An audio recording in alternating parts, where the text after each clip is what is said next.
চলতি আইপিএলে চেন্নাই সুপার কিংসের হয়ে খেলছেন বাংলাদেশের পেস তারকা মুস্তাফিজুর রহমান।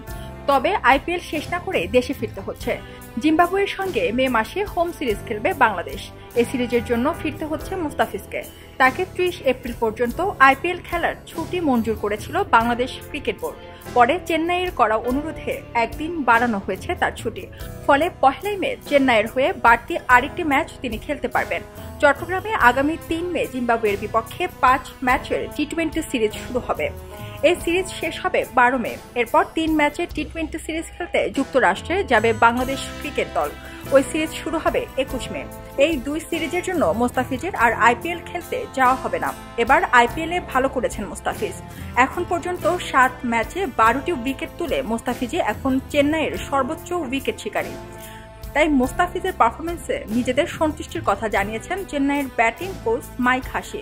মুস্তাফিজ বাংলাদেশে ফিরলে চেন্নাইয়ের খারাপ লাগবে বলে ২২ এপ্রিল ম্যাচ পূর্ববর্তী সংবাদ সম্মেলনে হাসি বলেছেন, মুস্তাফিজুর রহমানের দুর্দান্ত স্লোয়ার আছে, যেটা বোঝা কঠিন, বিশেষ করে চেন্নাইয়ের স্টেডিয়ামে। ও বাংলাদেশে ফিরে গেলে আমাদের খারাপ লাগবে, কিন্তু ওর দেশ ওকে ডাকছে। ও যতদিন থাকতে পারে ততদিন ধরে রাখতে চাই। আমরা ওর পারফরমেন্সে সন্তুষ্ট। ৩০ এপ্রিল ও ১লাই মে দুটি ম্যাচ খেলে ফিরবেন দেশে। ১২ উইকেট নেওয়া মুস্তাফিজ আর ২ উইকেট নিলে উইকেট শিকারীর তালিকায় শীর্ষে উঠবেন। আইপিএল থেকে দেশে ফিরে জাতীয় দলে যোগ দেওয়ার কথা ছিল মুস্তাফিজের, কিন্তু সেটি বোধহয় সম্ভব নয়। ২৩ এপ্রিল প্রধান নির্বাচক গাজী আশরাফ হোসেন লিপু গণমাধ্যমকে জানান, প্রথম ম্যাচে মুস্তাফিজের না খেলার সম্ভাবনা বেশি।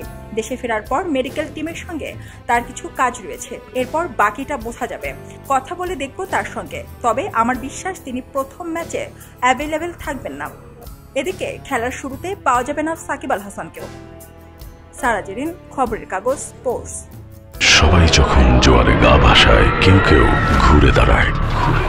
সময় হারতে শেখালেও কেউ কেউ চ্যালেঞ্জ ছুড়ে দেয়। পক্ষপাতের ভিড়ে আজ থেকে কোনো পক্ষ নয়, খবর হবে নিরপেক্ষ।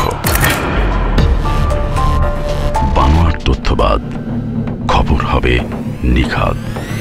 ভেঙে গুজবের শিখ, খবর হবে নির্ভীক।